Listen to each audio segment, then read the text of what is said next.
Hello.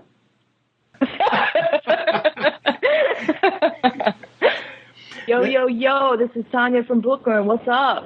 I'm giving a shout out to Bill Ryan. Right, okay. Hey, I lived in Brooklyn. What can I say? So we take two on that, huh? Yes. Okay. Hello, my name is Tania. I'm a member of the Project Avalon Forum. It is July 18th, 2010, and it is my pleasure to be here with Bill Ryan, who is the founder of Project Avalon, to ask a few questions about the current oil crisis in the Gulf of Mexico. Hello, Bill. How are you? Hi there, Tania. It's a pleasure to speak to you, and it's a pleasure to speak to anybody who happens to be listening to this.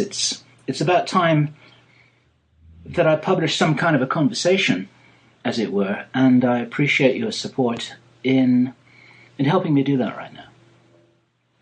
Well, you've had as most of us know, you've had a very watchful eye on this situation since the beginning, since April 20th.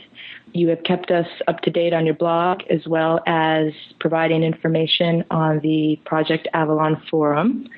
And well, first I'd like to say that currently, after almost 3 months, the oil leak has been stopped. I know that BP is now testing the cap before it will come forward and label the situation a success. This, of course, is very good news, but I would like to address the problems of BP and the U.S. government continuing to treat us on a need-to-know basis. As we all know that there was an intentional media blackout, and it seems that the alternative media sources have been given all kinds of contradicting information, and this is where I'd like to get your opinion as to why you think this has happened, and do you feel that the alternative media has been responsible in its coverage? Wow. Okay. How many questions have we got in there? It's. I think maybe the first thing to do is to just summarize my own personal journey through this. Not because there's anything special about my own journey here, but because it gives us some markers in the timeline which are kind of interesting. And at first, when this all happened on the 20th of April, to be completely honest, I didn't pay an awful lot of attention to it. Alex Jones, in one of his early interviews with Lindsay Williams, said very honestly on radio, he said, you know what, I'm just a little bit late for this party. And I felt a little bit like that as well. What woke me up was a broadcast interview with James Fox, who himself is a filmmaker, by Mel Fabregas from the Veritas radio show, which I think was in something like the 2nd or the 3rd of June, about 6 weeks ago now. Mm-hmm. And I suddenly listened to that, and I thought, holy moly, we've got a problem here. I didn't really realize it. I knew that there was what was euphemistically called an oil spill, but that's when I first realized that there were serious problems on the ground. There were problems with suppression of information. There seemed to be military activity and all kinds of things going on, and people weren't being told about what was happening. And that's when the word first started to become more widely known about a media blackout under certain circumstances. And then I started to pay very close attention to this, because suddenly all my antennae went up, and I thought, okay, what's going on here? There's something different happening. And then, excuse the metaphor, I drilled down pretty deeply into this, and I spent quite a lot of time figuring out what was happening. And as I read to catch up, listened to all the interviews, trawled through the alternative media reports, trawled through the mainstream media reports, I started to become extremely anxious, which is actually unlike me, because usually I kind of think, oh, okay, well, this is happening, but it'll be okay. And that's happening, and it'll be okay. And this is happening, and we need to pay attention to it. And I've got a whole kind of range of stuff lined up, which I kind of keep tabs on an ongoing basis. And this time, I thought, my God, we're in big trouble here. We're in really big trouble. And I felt this. I felt this in my bones, and a lot of other people did as well. I actually became quite upset about it, which again is unlike me. Mm-hmm. And I began to feel. Let me describe it the way it really was. I really began to feel that maybe we had tipped the balance, we collectively had tipped the balance into some unimaginably horrible scenario, which was really going to end up with us sort of slippery sliding into some place on planet Earth that we really didn't want to be. And I hadn't seen this coming. A lot of people hadn't seen this coming. And I became very concerned. I followed it very closely for about 2 weeks. And on the Project Avalon blog, I actually said that I thought this was the most serious situation short of nuclear war that we could be facing together. And I really felt that. Mm-hmm. Then something changed. And I'm absolutely certain that something changed. Around about the 17th or the 18th of June, a lot of other people felt the same way. They kind of felt that there had been a tipping point somewhere. And I woke up the next morning, and for the first time, I looked at the news reports, because I was checking the news reports every morning, and I thought, okay, this is going to be all right now. This is going to be okay.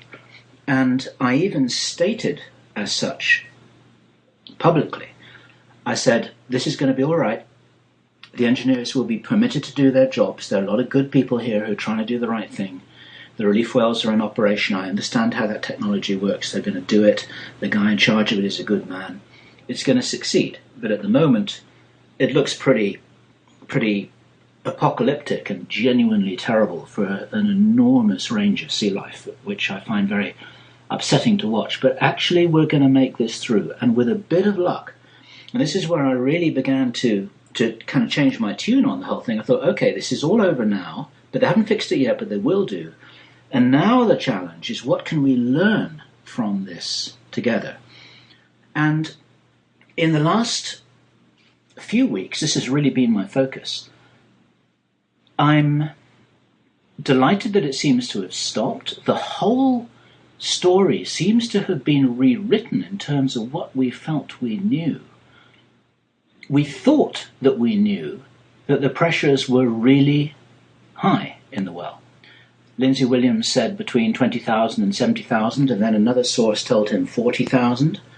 Mm-hmm. In the meantime, I'd been contacted by somebody who was a mathematician and very knowledgeable, connected with people who are active in the oil industry, somebody who's a good, well-intentioned guy with access to good information. Now, he didn't give me numbers, but he said the pressures were extraordinarily high.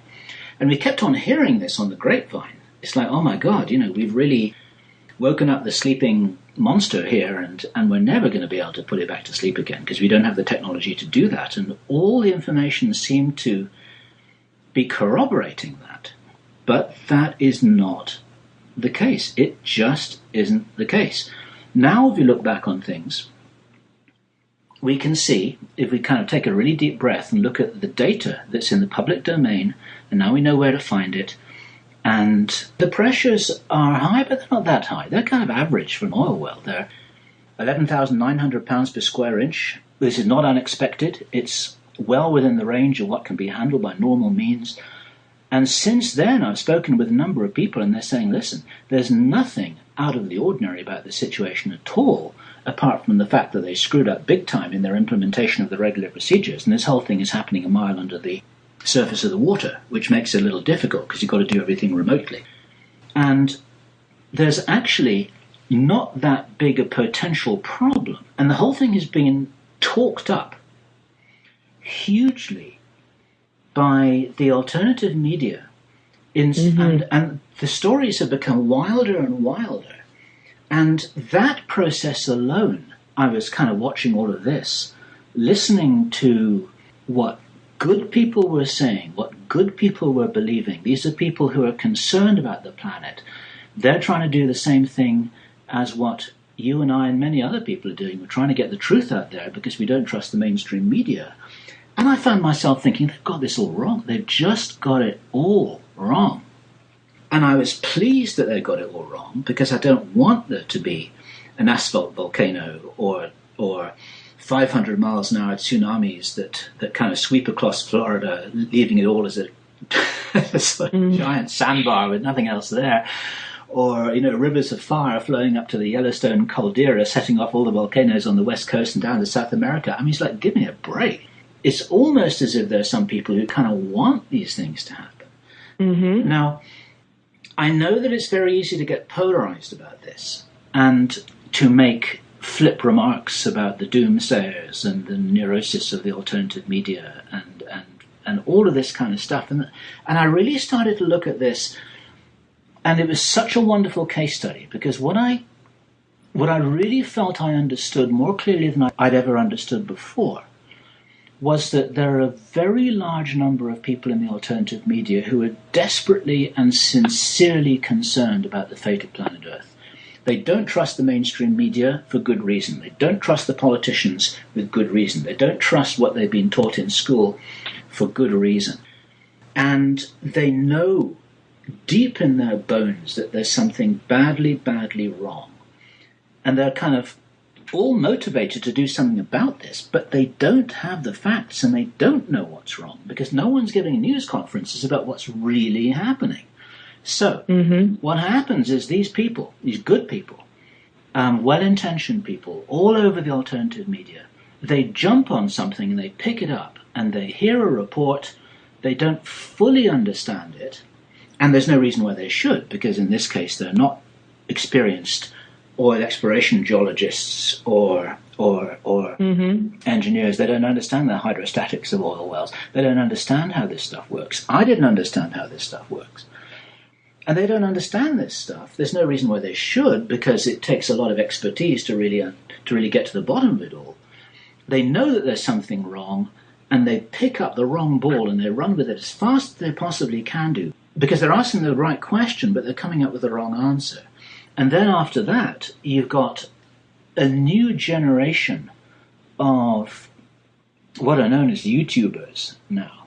YouTube is growing at a most enormous rate. I saw the statistics once, and I can't even remember what it was. There are like, I don't know, this is wrong because I'm making it up right now, but it's something like 10,000 new videos per day or so. It's an enormous growth rate.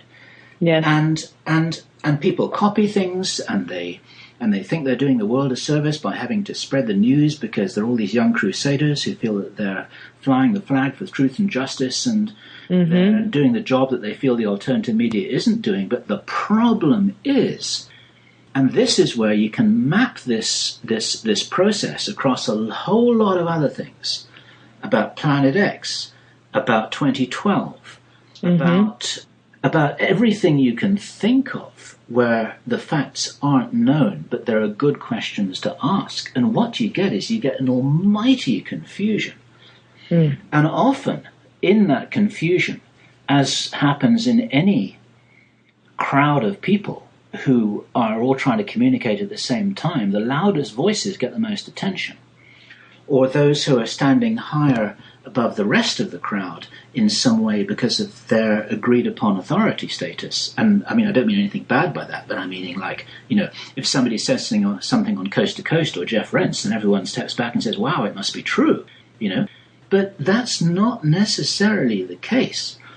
And to bring this into sharp focus with a good example, Lindsay Williams, who most people listening to this will know, he's a wonderful man. I think he's in his 70s now, or pretty close, and he used to work as a chaplain on the oil pipeline in Alaska, Prudhoe Bay, and he got very friendly with a lot of the senior executives there and maintained that relationship to a degree, to the extent that he has an inside source who's now very elderly, who told him 2 years ago that the price of oil would fall from $147 down to $50 by the time of the November 2008 election in America. And that's exactly what happened, even though nobody could believe it at the time. And ever since then, people have been saying, wow, Lindsay Williams has got this source who really knows what's going on, so we better listen to Lindsay. And I felt that myself, and I still do to some degree, because Lindsay's a dear, sweet man. He's very sincere. I love listening to him. I support his work in every way. But he was interviewed on Jeff Rents on the 1st of July. And he had a new source, somebody who he hadn't spoken to. This is not the original guy who told him about the oil prices. This is somebody who he said was a senior BP source who approached him, told him that there were two main problems, that the granite which was encasing the well was cracking, and that the oil pressures in the reservoir were known to be 40,000 pounds per square inch. And the absolute God-given truth about this is that this is false information. It's just incorrect. Lindsay believed what he was told. He's not a geologist. Mm-hmm. There's no granite in the Gulf of Mexico. Oil reservoirs are not encased in granite. There's no granite anywhere near the area. It's just untrue. And he may have misremembered what he'd been told. That's a possibility, which of course is a danger in itself. If you're told something which you can't quite remember, and then you think, well, what did he say? I think it was granite. I guess, okay, that's a kind of rock. Maybe that's true. But we don't know. But this is how these things get out there. And the figure about 40,000 pounds per square, it's just untrue. He was, I believe there's good reason to believe that he was lied to. And this is a problem. And then, of course, if we really step back and sit and think about this, you start thinking, okay, poor Lindsay. Okay, so he was lied to and he did his job, and he went on Jeff Rents and he attracted a lot of publicity, and he was trying to say, listen, there's a big problem here.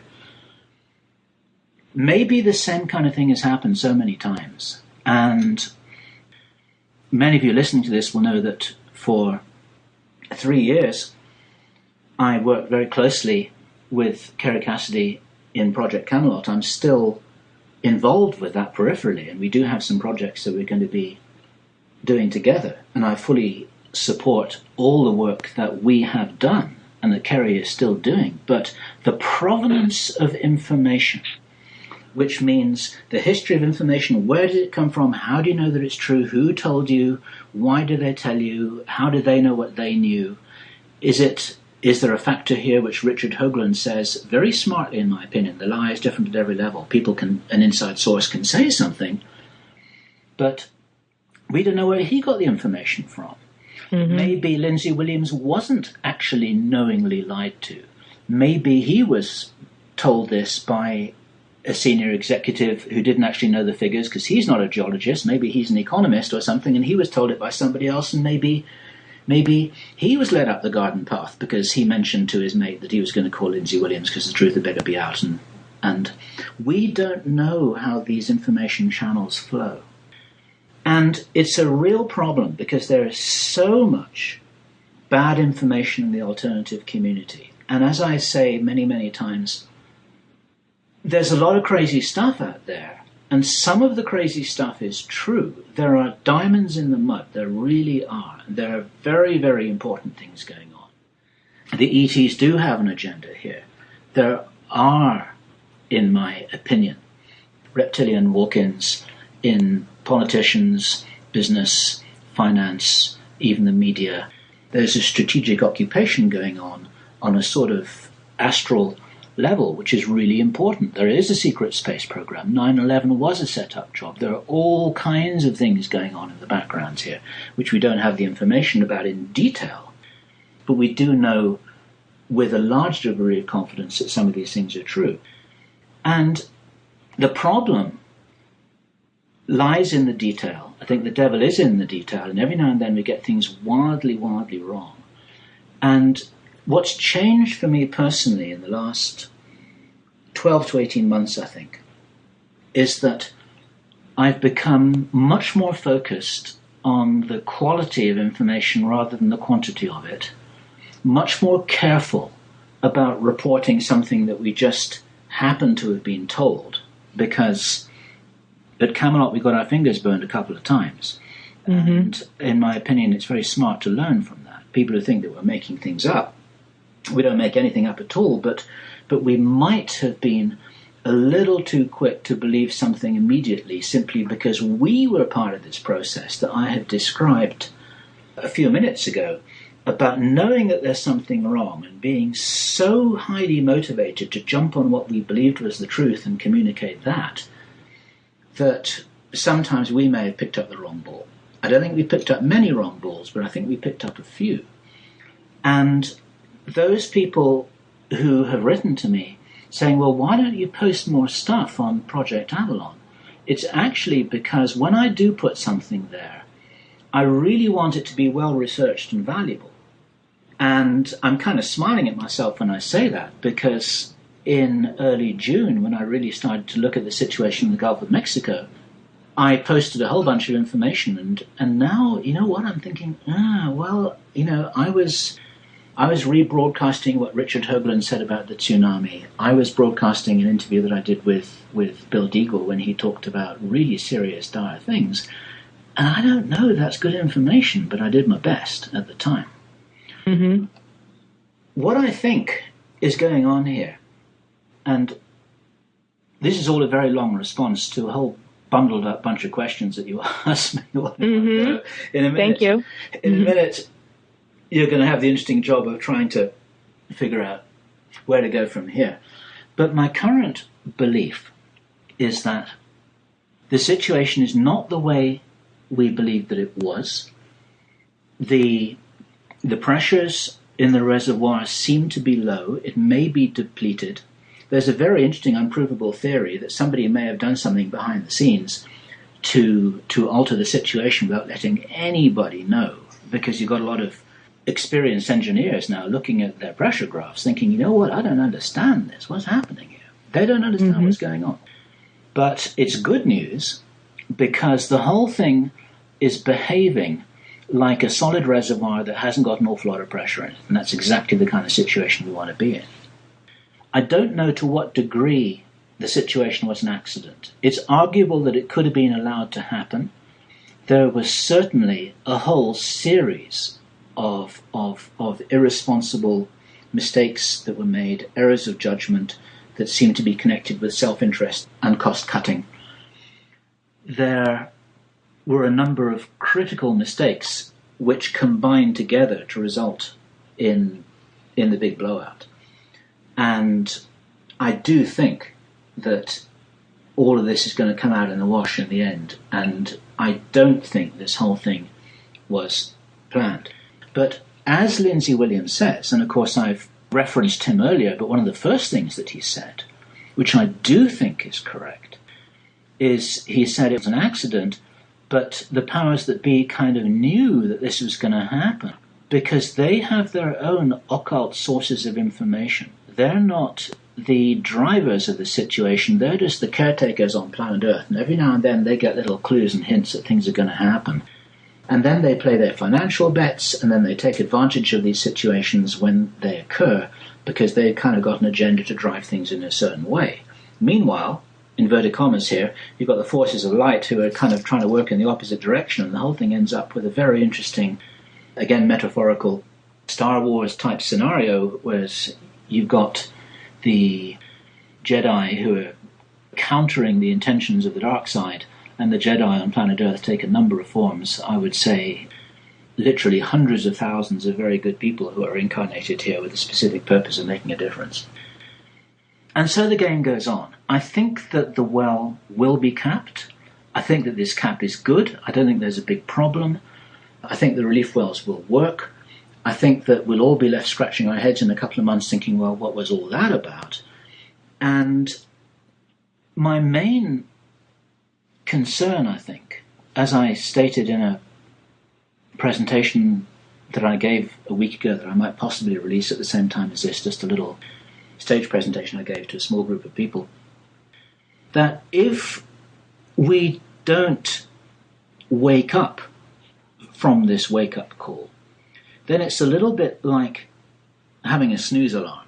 And then the next time it goes off, it's going to go off a little bit louder and a little bit longer until we finally get the message and we wake up. For me, this is an opportunity to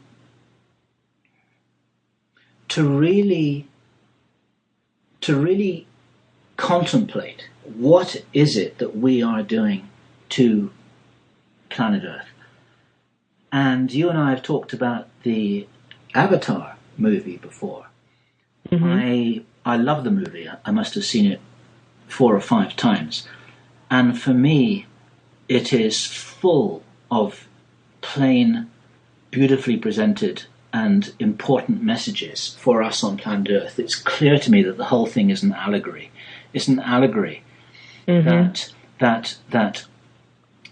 we can't treat this beautiful, beautiful diamond of a planet in the midst of cold, empty space, with the contempt and the lack of care that we all do. This is our spaceship. It's not that big. There are a lot of people on board. We're trashing it, and there's nowhere else for us to go. There may be places for some of the controllers to go if they want to jump ship, but there's nowhere for us to go. This is our home.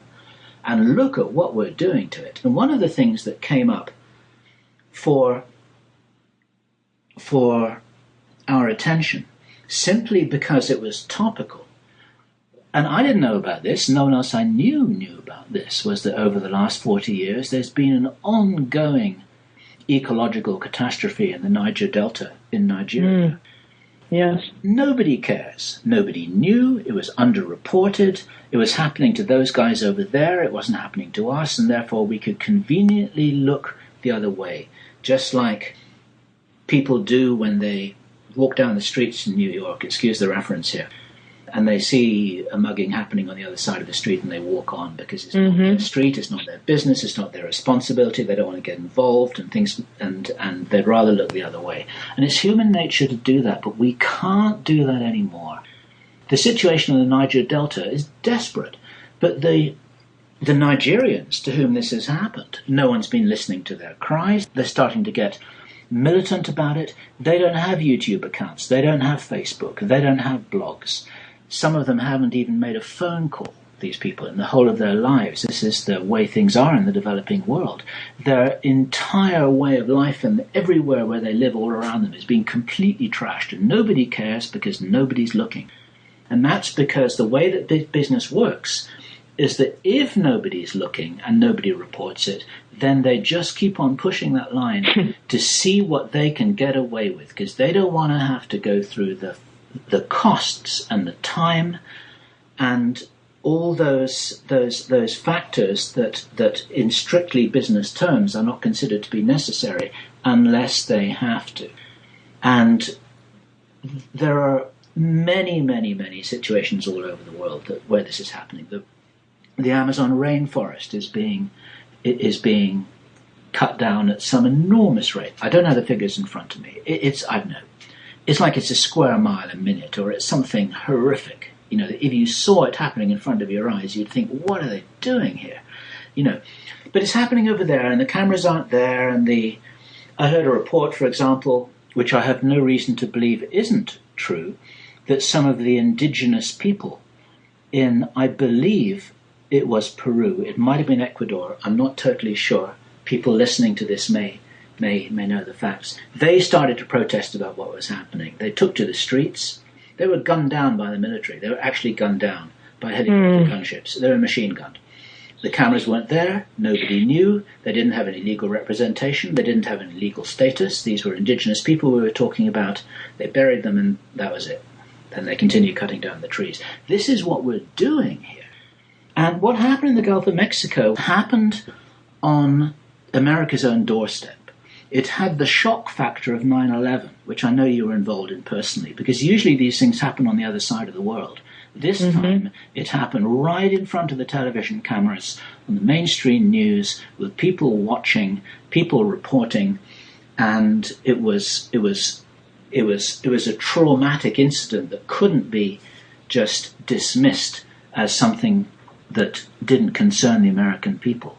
Now, of course, the wake-up call from 9/11 was grossly twisted and misused as a justification for starting the war on terror. And we need to watch very carefully to see if this is somehow going to be taken advantage of in a similar way. At the moment, I don't see the signs of it. And this is what date is it? 18th of July, 2010. At the moment, I don't see the signs of this being jumped on with the kind of announcement that George Bush made the morning after 9/11, saying, okay, it was Osama bin Laden, and now we're going to go and smoke him out. I don't see that. But that doesn't mean to say that the controllers don't have plans for taking advantage of this in some way. I talked a little while ago about the timeline changing in some strange way, around about the 17th or 18th of June, whereby a lot of people were suddenly able to relax and say, you know what, this is going to be okay. Now, I don't know whether this also means that the controllers' plans to capitalize on the situation have also evaporated. I just don't know what game is maybe being played behind the scenes. You need to be very vigilant. There's some people who've done some good financial reporting. Global finances aren't my expertise, and it may be that there's some things going on behind the scenes to do with cap and trade, to do with regulation of the oil industry, that they're going to jump on, and we're going to find that this is going to be part of the New World Order agenda. We don't know that yet. So in response to your question, I talked quite animatedly for the best part of half an hour. I'm going to take a deep breath, take a swig of my coffee, and and then you can throw another bunch of questions at me. But at the moment, that's the best I got. Thank you very much for that reply. Something that just came to mind as you were speaking was, do you feel that there's some level of desensitizing going on here with the media and all the misinformation swirling around the internet? Meaning, 1 minute there was a lot of pushing of fear, and now they're saying everything is fine. You're asking me about what the mainstream media are doing. Is that right? Yes, and the alternative community, too. There's so much contradicting information in the alternative media sources. I know that myself and a lot of forum members are very confused at this moment, and part of when you were talking, I was thinking, well, maybe this is on purpose to desensitize people because, 1 minute it's really, really bad, and then the next minute, oh, it's okay, it's much better. I wanted to get your take on that. It could be. I know what you're saying. And when you're talking about the desensitization, the simplest version of that story is the wolf-wolf story. It's like when people cry wolf, and then there's no wolf. Then eventually when they cry wolf and there really is a wolf, no one pays any attention to them. Exactly. The little story of the shepherd boy. And in the last 2 weeks, I've been getting my information from a very high-quality website and forum, which is called the Oil Drum, theoildrum.com. Yes.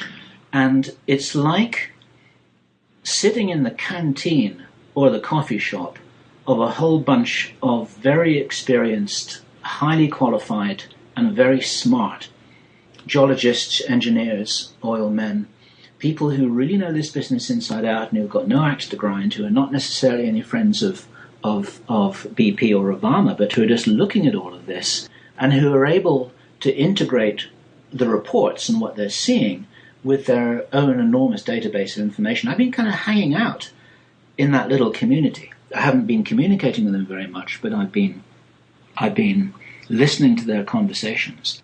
What they have to say about the alternative media is embarrassing to hear. And of course, all the problems here are to do with making sure that the babies aren't thrown out with the bathwater. Because as I was saying before, the alternative media are concerned about some things that are being underreported, misreported, twisted, hidden from us, and so on and so forth. But they also pick up things which are completely which they shouldn't be picking up if they were just a little smarter. Let me give you an example of this. This is the kind of thing that drives me crazy.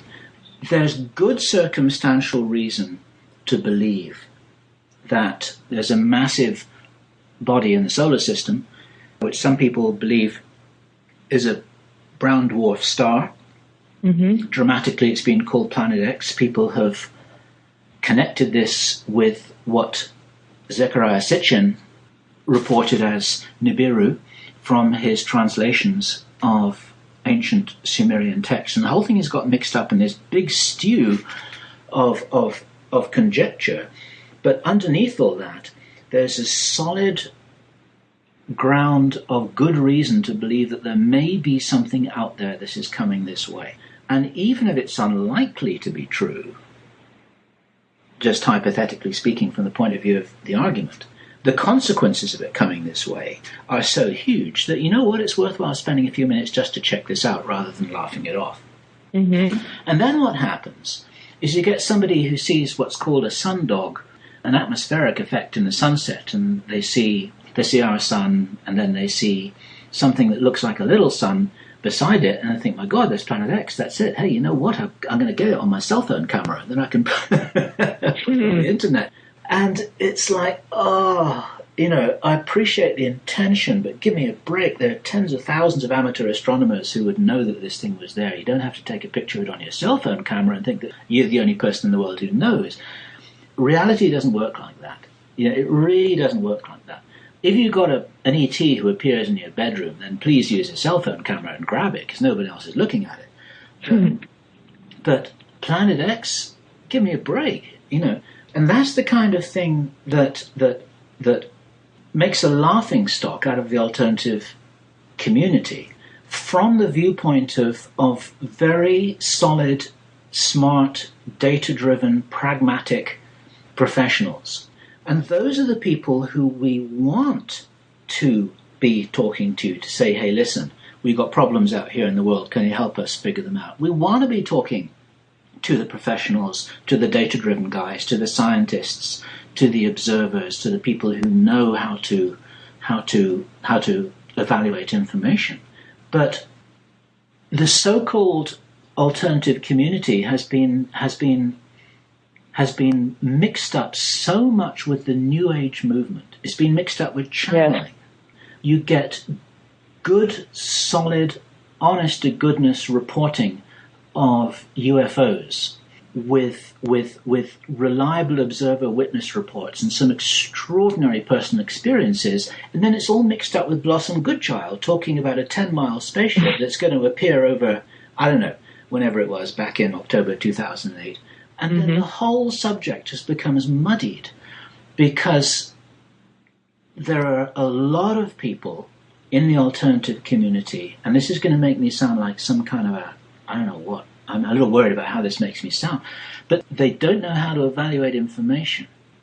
It's like if you've got your head in the clouds, you've got to have your feet on the ground as well, or you've got to be working very closely with somebody who has their feet on the ground. Otherwise, the guys with their heads in the clouds just float off like a balloon. And I am as sure as I can be that the powers that be, the controllers, are playing with their high technology. There's good reason to believe that at an experimental or maybe even a fully operational state, there are technologies which will influence thoughts or even broadcast hard data into people's minds on a targeted basis. They can do this kind of stuff. And if somebody wakes up in the morning feeling that oh my God, I had this vision of X, Y, and Z, we can't be 100% sure that it wasn't put there by somebody who is doing their particular science experiment or maybe even trying to throw people off the track deliberately. We just don't know that.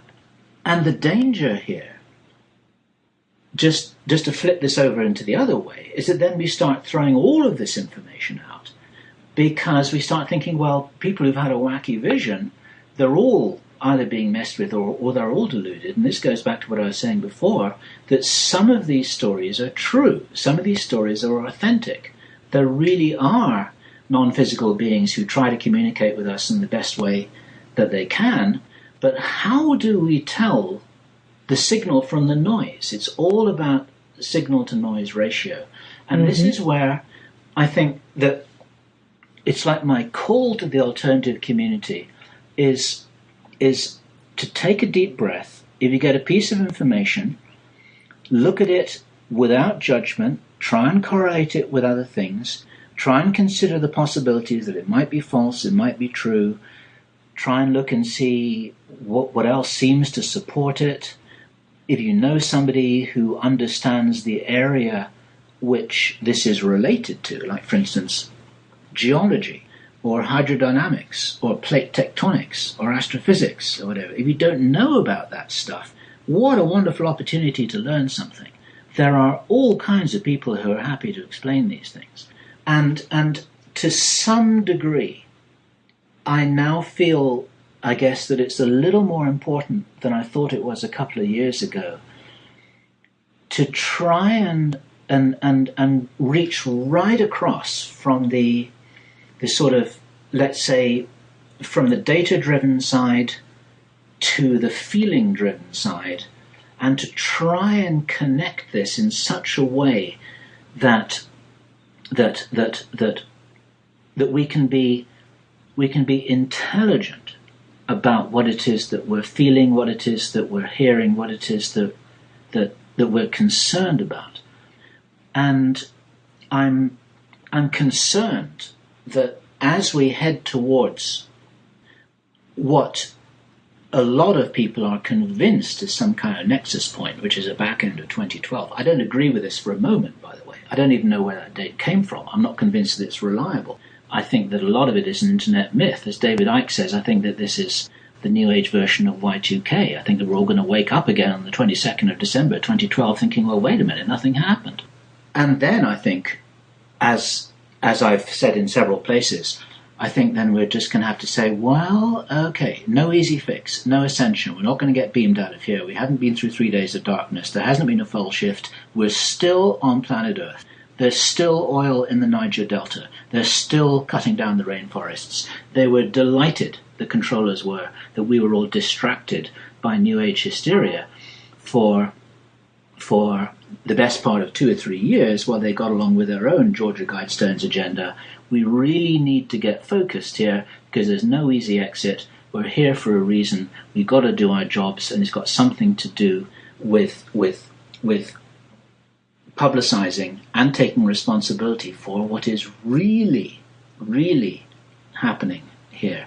And I want, personally, what I want to do in the next 2 years is to balance what I'm concerned about as becoming a sort of gradually rising New Age hysteria, where people are either worried about huge disasters, they all think they're going to get beamed out of here in some rapture, or that Planet X is going to come in and stir up the sun into unleashing a whole bunch of coronal mass ejections that then make Ed Dames's remote viewing forecast of what he called the kill shot true. There are things to be concerned about, but we still don't know exactly what they are. And I've got what I guess I have called my maybe box. And as a spectrum, I got some things over on one side that I'm pretty sure are nonsense. I got a whole bunch of things on the other side that I'm pretty sure are true. And in the middle, I've got my maybe box, which is actually getting bigger and bigger. There are a lot of things in there. And I think it's quite smart and it's intellectually honest of us to say, you know what? I really don't know. I'm not sure. I'm checking it out. I haven't made up my mind yet. I'm going to keep on digging deeper.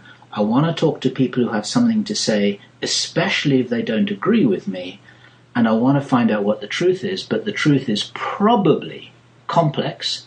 It's probably very, very multidimensional in the sense that it's not just a simplicity that can be articulated in a few sentences. And if we can work together on this collectively, then we might stand a better chance than we are at the moment. And so once again, this is a long answer to a simple question. And I've completely forgotten what the question was. I had asked if there was a level of desensitizing going on, and I'd like to follow that up if you don't mind, just giving a brief description on what is your definition of responsible media. Oof.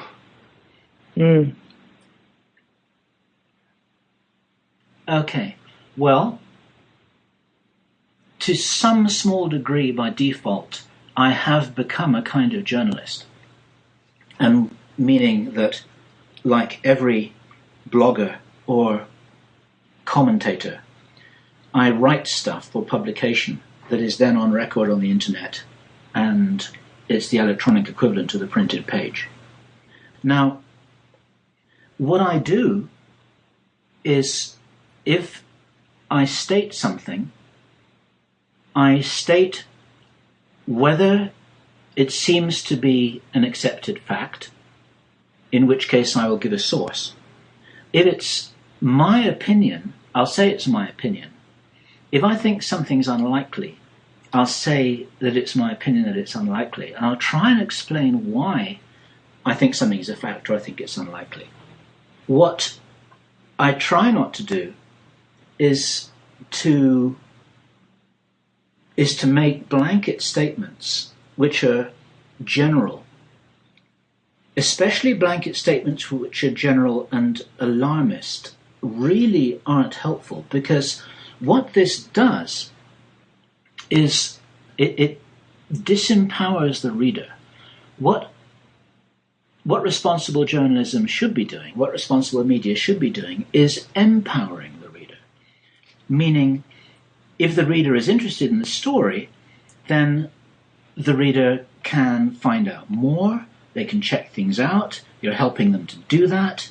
If you're writing like something that's like a real published article, it's got footnotes, it's got references, or the internet equivalent of that is it's got links, it's got places where you can go to follow the information through, to follow the string trail, to see where this stuff comes from. And it's what I call intellectual honesty, which just means, doing the best you can do to say, look, this is what's in my head at the moment, this is how I know it, this is where I got this information from, this is my degree of certainty about it, and then you map all of that onto your document. Not just a little summary, but the degree of certainty you've got, the sources of your information, how you feel about it, whether it's an opinion, whether it's a fact, what other people might feel who don't agree.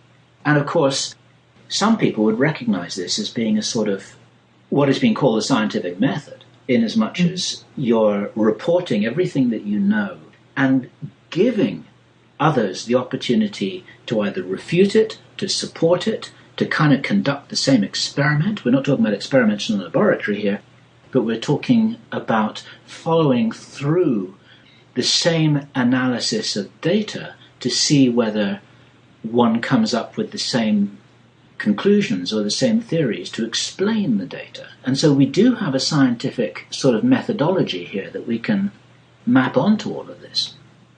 And I think that that's what responsible media is. And I sat up very straight about 3 days ago when I was tuning into the BBC. It was some kind of news hour. I can't remember when it was, but it was a major news hour, like 10 o'clock in the evening or something. And I was in front of a television and I had a choice of channels. I thought, well, which channel shall I go to? Fox News? Well, maybe not. Let's try BBC World. And the reporter that they had on BBC World, who was talking about how well the containment cap was doing on the Gulf of Mexico blowout, I mean, bless her, she hadn't got a clue. She didn't know what she was doing. It looked like she'd been just put on the job a few minutes earlier. She didn't describe it well. It sounded like a good story, but at the end of that I thought, I don't know anything more. She's got some information wrong. She completely missed out on the more interesting aspects of things. And what I kind of learned from that little episode is that just because you've got a news report in the BBC, it doesn't mean that it's going to be high quality. Sometimes it's just puff. It's something that's got a few visual images and which fills a 90-second slot that they want to fill. And they don't want it to make it look like a science program for some reason, and so they just have somebody up in a helicopter saying, gee whiz, look at all that oil, I hope they've got it fixed now. That doesn't help anybody. Let me just put in a plug for a blog that is worth following. Actually, there are several blogs which are worth following on this particular topic. I mentioned one, which is the Oil Drum, theoildrum.com. Another one is Washington's blog, washingtonsblog.com. And a third one is Alexander Higgins. It's blog.alexanderhiggins.com. As I speak, there are no others that I would immediately recommend, but I apologize to anyone who I may have inadvertently dropped off this list. Washington's blog did a fantastic job 2 days ago of summarizing the entire thing. Whoever it is really working hard to try and present good information. And he's somebody who I think would generally support what I'm saying at the moment, which is that the mainstream media isn't doing its job very well, but the alternative media isn't doing its job very well either. and he's trying to provide summarized, good information about what is really, really going on, which is accessible. It needs to be accessible information as well. That's just a postscript to what you were saying, because if something is hard to understand, written in very technical language in a way that's not appealing, then it doesn't have much value, because people aren't really going to read it. It needs to be something that people are going to want to look at. That's a communication skill that some journalists don't have, I guess. How are we doing? You've asked me 3 questions and I've been talking for an hour. Well, you've been answering other questions. My next one was going to be, what advice could you give to somebody like myself seeking the truth on a situation like the crisis in the Gulf? And you pretty much just answered that. Do you have any other advice to give someone when they're trying to, obviously we aren't getting the information through the mainstream media, we are having to go online and seek this out for ourselves, and it can be very difficult. Do you have any other advice to give us and how to discern what is real, what is true? Another website that's very high quality, which I visit quite a lot, is globalresearch.ca, which is a Canadian site. That's got a lot of good articles on it. And the articles are kind of vetted so that before publication, it is a fairly good bet that the articles will have come up to a certain high journalistic standard. But it's not all coming from one source. It's coming from a variety of different writers who are presenting a variety of different things. They tend to have a broad picture, political and economic based context in which they operate. And usually one needs to read a number of different articles so that you see a number of different perspectives. And of course that's the way things should be, because if you want to form an intelligent view about something which you don't know an awful lot about, what's really smart is to listen to several people who have spent quite some time looking into this themselves once you're assured of their own intentions. Don't just jump on one opinion and run with that. Do get the balance. We have to be intelligent about this. And intelligence has got an awful lot to do with knowing how to evaluate information. Okay. Okay. You're working your way through a long list of questions. I only have one more. You only have one more? One more, that's it. What can we learn from this moving forward? Oh, boy. I think I said it, but I'm going to summarize if I can. Thank you. Inasmuch as in the alternative community, we're all informing each other all the time by emails, by what we forward to people, by the links that we give, by what we post on Facebook, and then at a certain end of the spectrum, we're talking about interviews like this. If you're forwarding any information to anybody about anything at all, I would ask, make sure that it's in context, try and balance it with other information if you can. Don't just extract a shrieking headline and forward it around saying, this, that, or the other has just happened. Take a look. Maybe that's not what's happened. Maybe it can be toned down a little bit to be said, there's a person here in this YouTube video who's presenting an interesting perspective that I haven't thought of before. What do you think? Has he got a good point or not? Let's figure it out. And so it's got something to do with being a little bit more measured and a little bit less hysterical. I'm really not trying to put anybody down here, because in all of my presentations, I always say to anybody, do what you can. Start a website, start a blog, make your own videos, communicate the information, get it all out there, do what you think you're here to do. But there's a friend of mine called Richard who has the website freedomcentral.info. He and his wife Mel run Freedom Central. They're good people. He wrote a wonderful article a little while ago which basically is about the kind of it's the absurdity in a kind of way of everyone in the alternative media. It's like everyone's copying everything to everybody else, and the whole thing goes around in a circle like a big hamster wheel. And everyone's interviewing everybody else, and everyone's copying all this stuff around, and it stays in this alternative commedia. Alternative commedia. How about that for a Freudian slip? The alternative media. That's perfect. Perfect, eh? In the alternative media, like the eddy in a river, kind of going round and round and round and round and round, absorbing a lot of energy and a lot of attention, but it's not actually traveling anywhere. And they're not really making the world a better place in the way that they would like to. What they're doing is they're communicating with their friends, and the whole thing kind of becomes incestuous. It's like a larger version of two people sitting in a coffee shop or a bar saying, "This is what I heard. What do you think?" And the other person said, "Yeah, I agree. This is what I heard." And they're talking about this.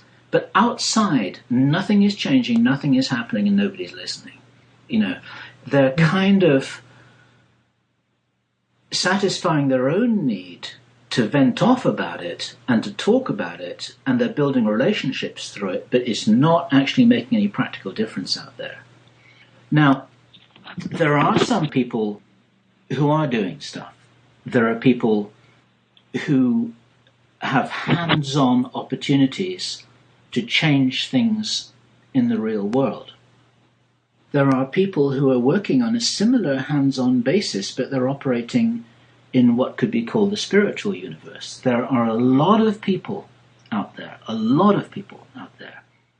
who through a variety of techniques are assisting in paving the way that we're all following in a very hard to find the words, in an etheric sense. They're allowing us to roll forward into an optimistic timeline rather than a pessimistic one. It's clear to me that things have changed over the last 2 years. When I was deeply involved in Project Camelot in the middle of 2008, Kerry Cassidy and myself assembled a whole bunch of data points. We had 14 or 15 separate major data points that really pointed to the fact that there was something very serious going to happen towards the back end of 2008, possibly linked to or following soon after the American election.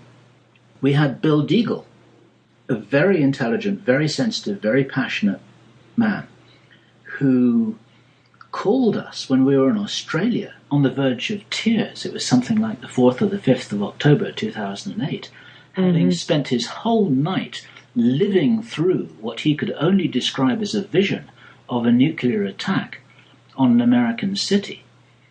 And bless him for having the courage to come forward and state that. Now, he's a very intelligent man, but after that he was kind of lumped together with Blossom Goodchild as a kind of narcissistic fantasist who was always unconnected with reality, and who was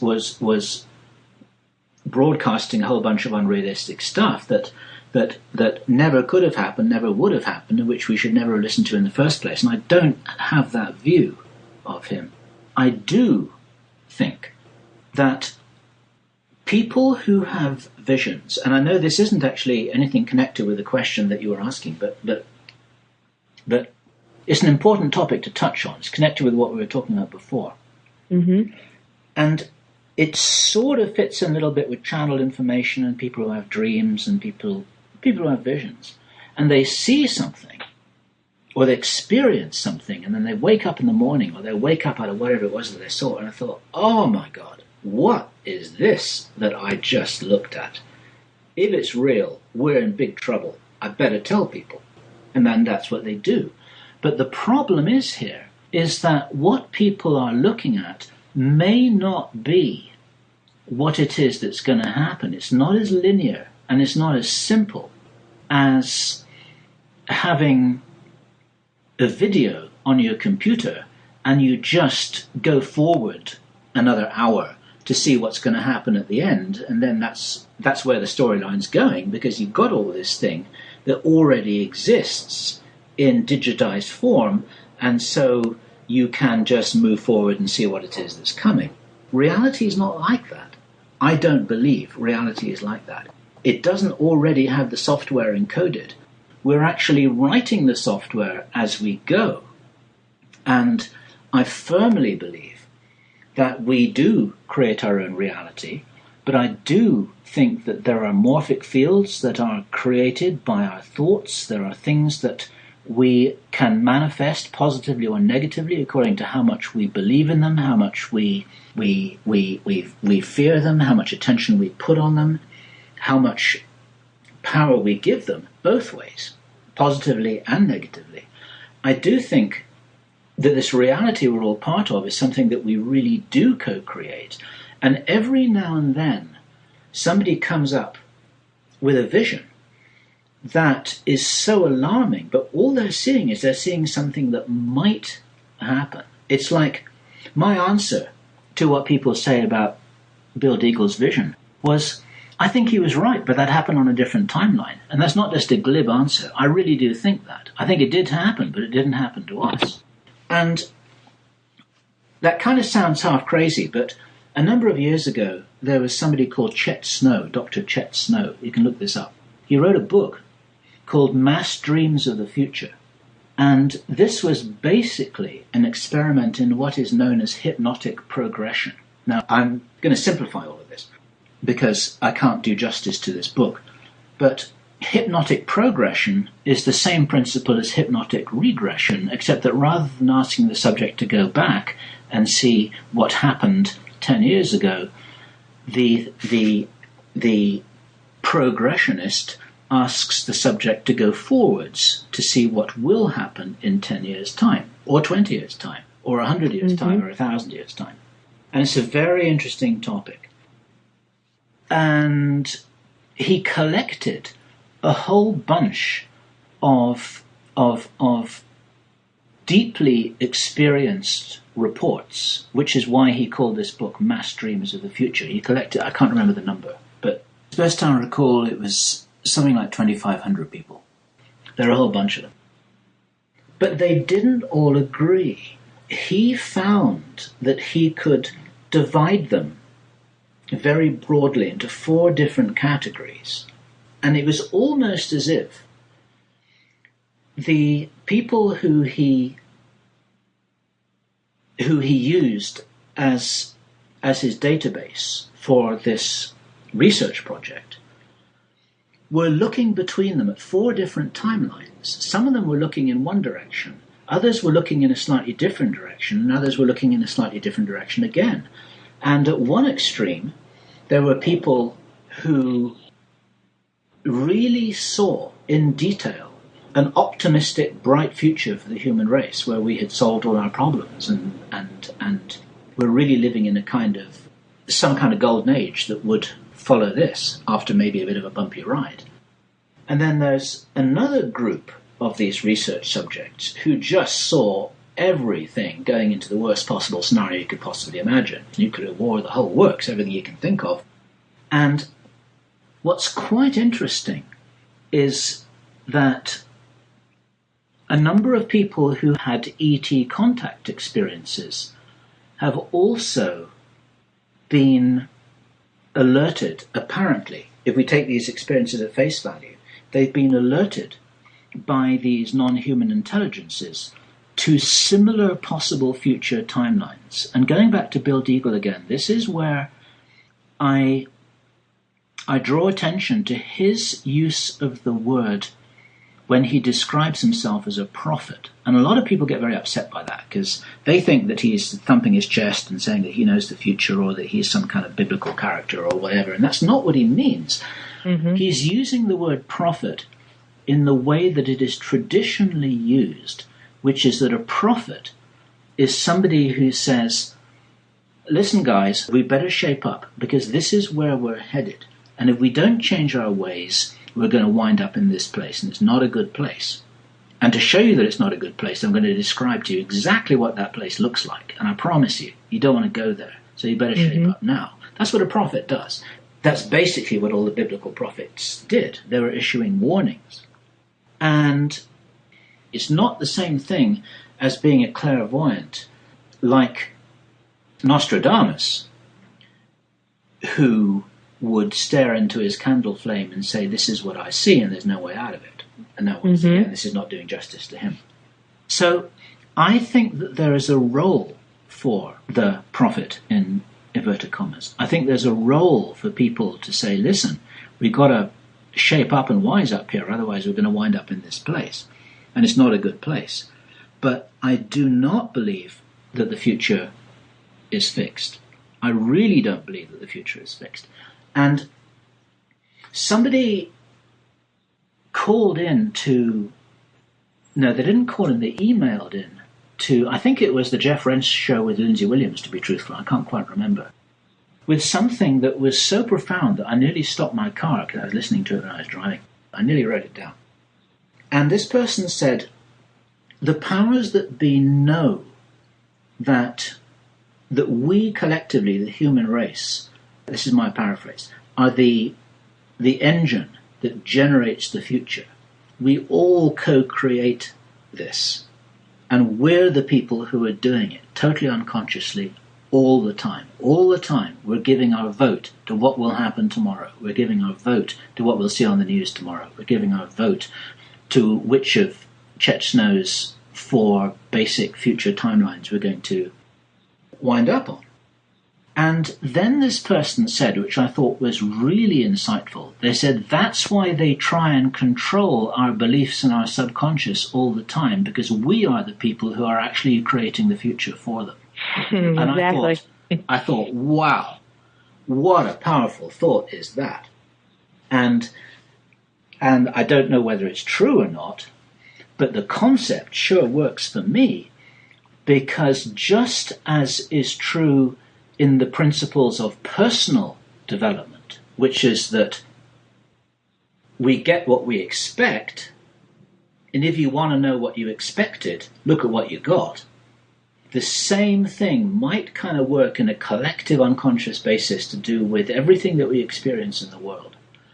And this is kind of what I mean by the responsibility of knowingly co-creating our future together.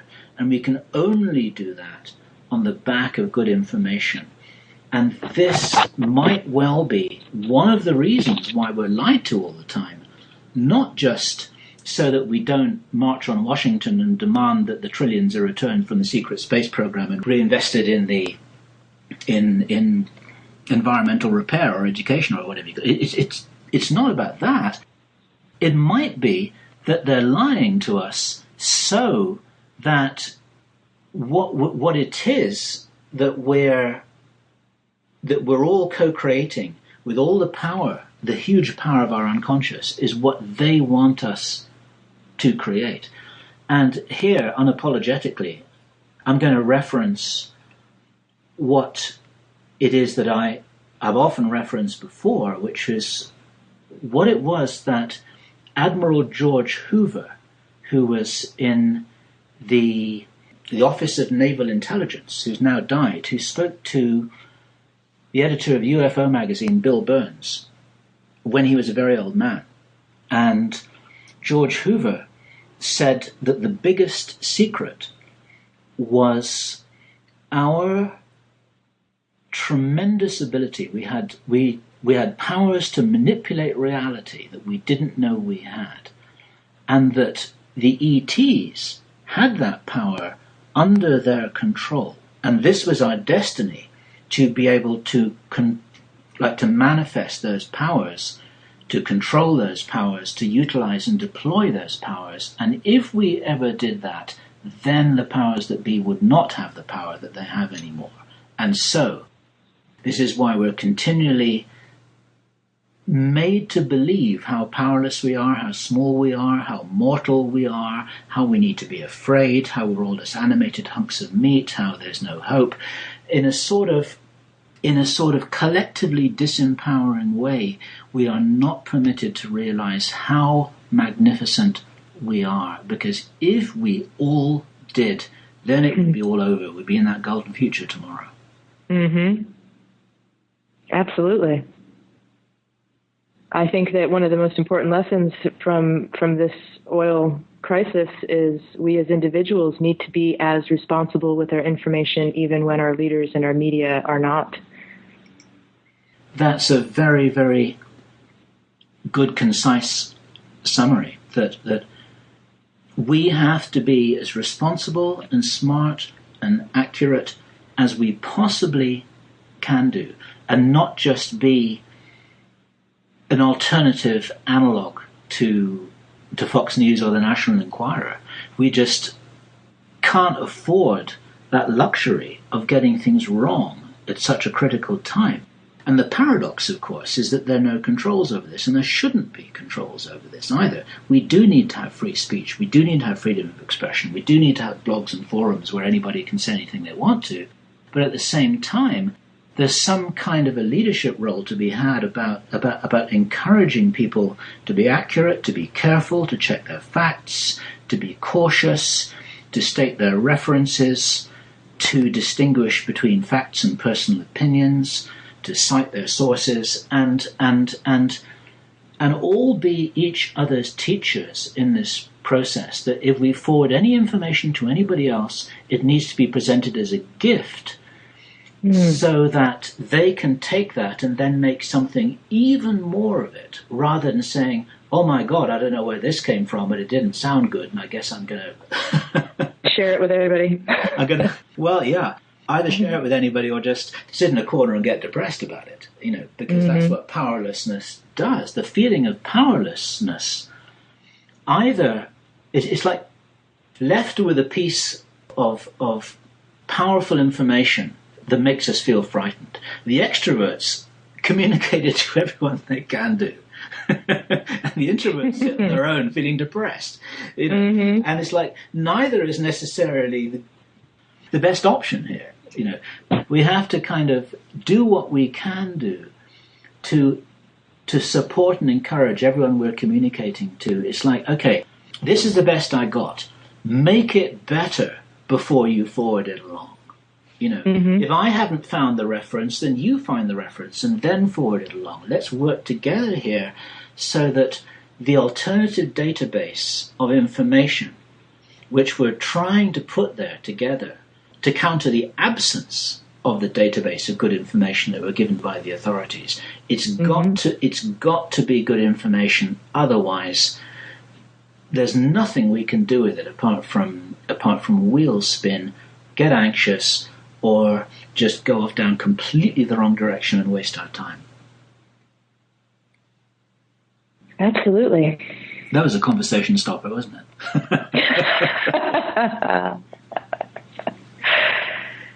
I was going to ask you, how do you know a source is to be trusted? But I didn't want to put you on the spot.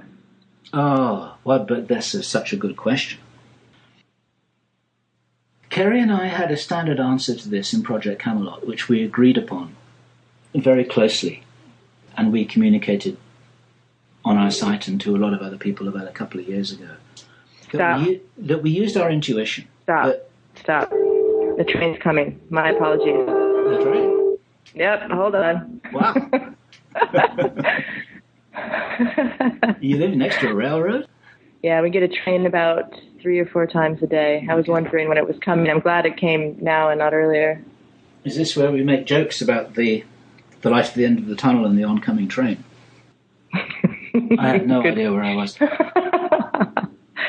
We're talking about... No, I know what I was talking about. Well, okay. We're talking about sources. You were talking about you and Carrie. Saying that a couple of years ago, what Carrie and I would say was we would follow our intuition.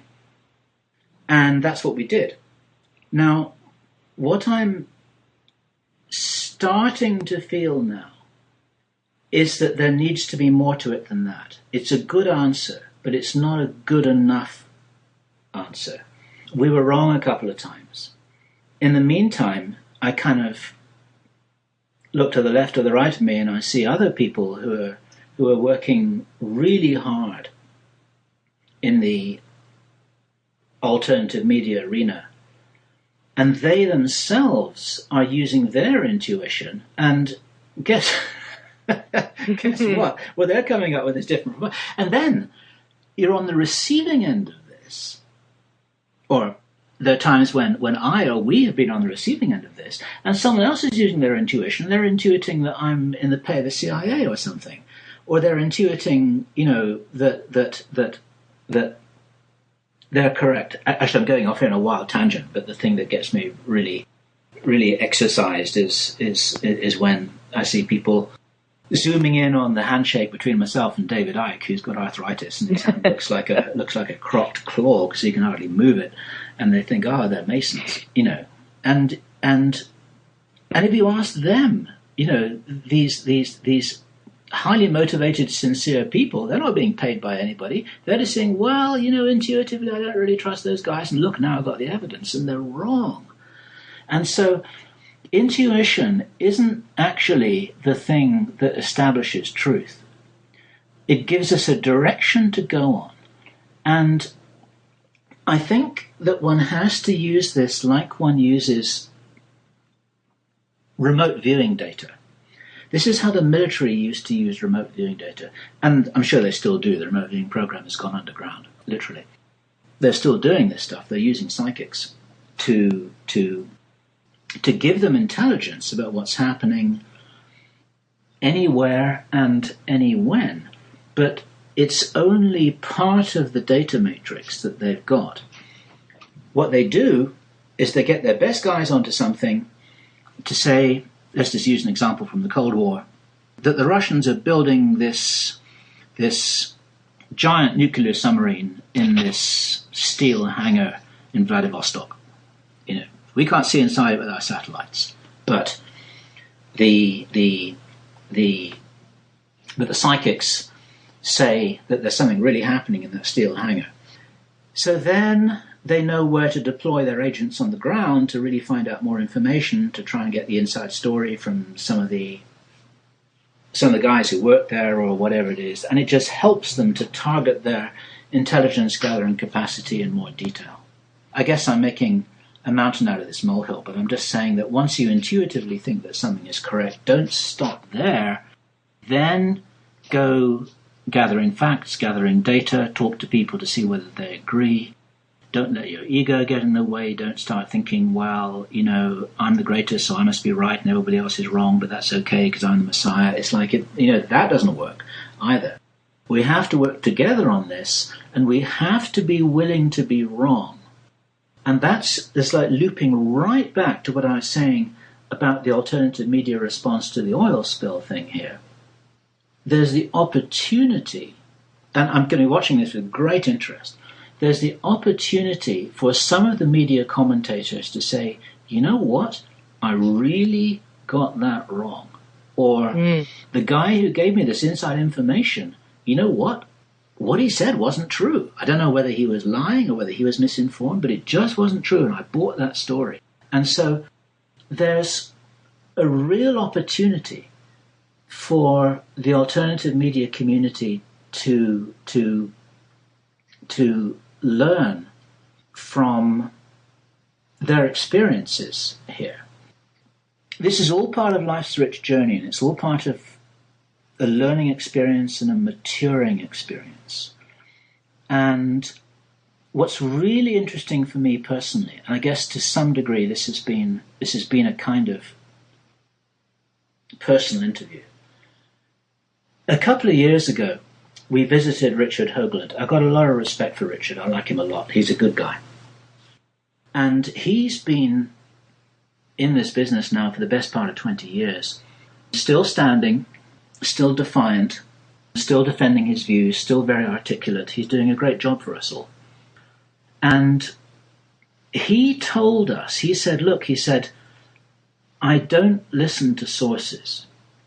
And that's when he told us that this is because the lie was different at every level. He said that even if you're talking to someone who's sincere, somebody who's talking to you over a table with tears in their eyes, somebody who's begging you to believe them and who is absolutely, we don't know where they got their information from, and it doesn't actually mean that it's true.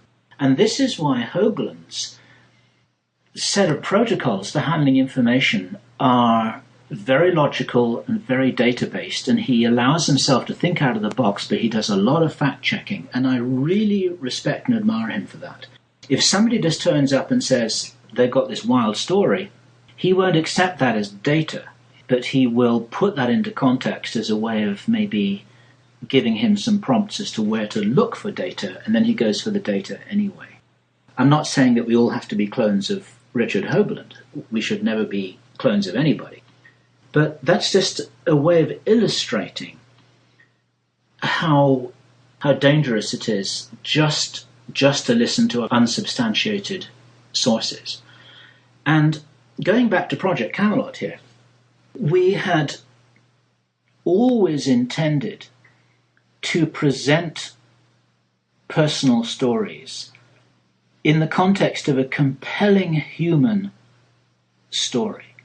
For example, when we interviewed Bob Dean, somebody who we greatly love, I'm proud to count him as a close friend. He's a wonderful man. He's not paid by anybody.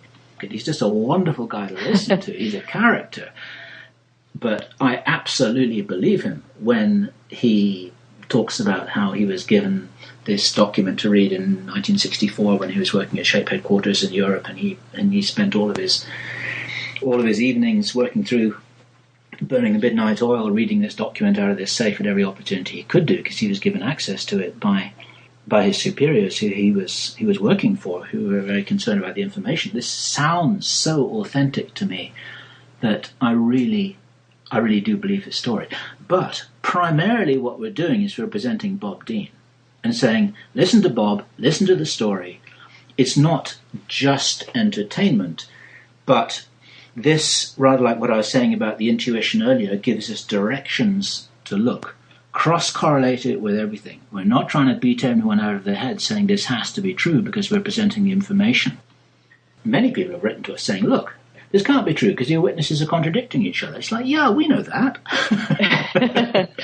You think we don't know that? We know that. But we're presenting information not in a deliberate attempt to confuse, but in a way to give people this important human dimension, because what we said right at the outset was that because we found ourselves in a privileged position to be listening to somebody tell an extraordinary personal story in the same room as them, and we're looking into their eyes and they're describing what happened to them and how they felt about what happened to them and the people that they talked to, and sometimes the stories were really extraordinary. And the reason why the camera was there was it's like, so, well, you can't be here physically, but this is the best possible alternative. Just be here virtually. This is our experience. This is quite likely edited, and what you see here on your computer screen is pretty much what we experienced when we were talking to the guy, so you can share this journey with us. And this was always our philosophy, that we were going on a journey, and we encourage people to come with us. And as we learn, we want other people to learn with us too. We were never trying to misinform, we were never trying to disinform. We were aware that some of our witnesses couldn't possibly have been correct about everything because they contradicted each other. And then as we became more mature in our journey, we realized that some of our witnesses really weren't quite as reliable as we thought that they were in the first place. But we're honest to goodness doing our best with this. And one of the reasons why we've separated the focuses of our work is so that we can each work in the way that we personally feel most comfortable in working. And so I am trying to put into practice the principles that I've been describing in this interview. And Kerry does not have exactly the same view about this, and she's entitled not to have exactly the same view. But now what we've got, and there are a lot of people who do appreciate this, is that they've got two different broad-based sources of information that then they can go to as matches their own style and their own preference. And that's okay. That's absolutely okay to do that. And in the meantime, Kerry and I still have some joint projects together. We're not going to be working together in the same way as we used to.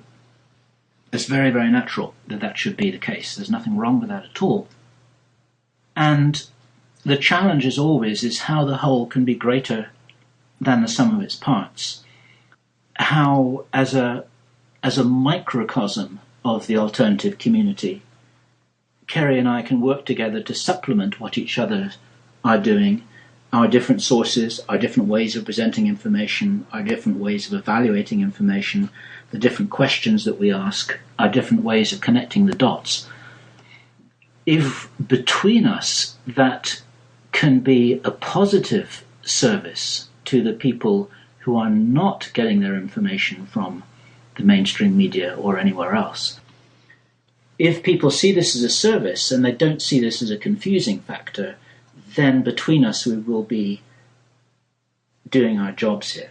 And as I've said before in this interview, and as I've said before elsewhere, I encourage people to get out there with your camcorders, with your dictaphones, with your digital cameras, going out there, do field research, check things out, talk to people, find out what's happening.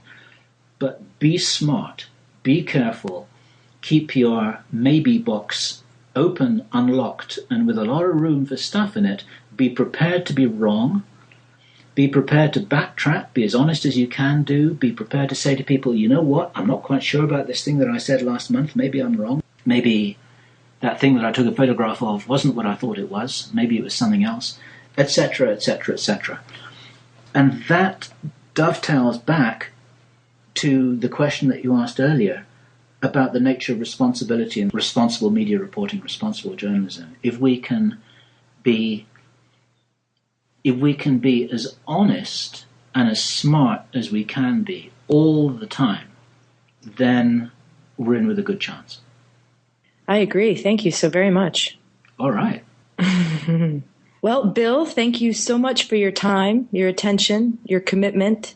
Thank you on behalf of all the members of the forum. And thank you so very much for being the change that you want to see in this world. Well, thank you, Tania. You've done a good job in this interview. Now I know how Marcel Messing might have felt when I think I asked him 2 questions and he talked for an hour and a half. In my opinion, the job of an interviewer is to get out of the way and to provide the energy and to allow the person they're talking to do their dance on the stage. And so thank you for supporting me in doing that. And we're moving forward together. We're all in this together. There's no easy escape. We're all on planet Earth. We're all on this little spaceship. We're not going to get beamed out of here. We've got to take care of this place. We've got a whole unknown future ahead of us with all of the drama and excitement and fun and problems and challenges and potential delights that it all has to offer. And it's a wild ride, and I think it's worth it. Absolutely, and enjoy it. Too right. Okay, Tania, thank you. I do appreciate it very, very much. So this is Bill Ryan, and this is Tania, and it's Sunday, the 18th of July, 2010. And you know what? We've got to do this again sometime. It was fun.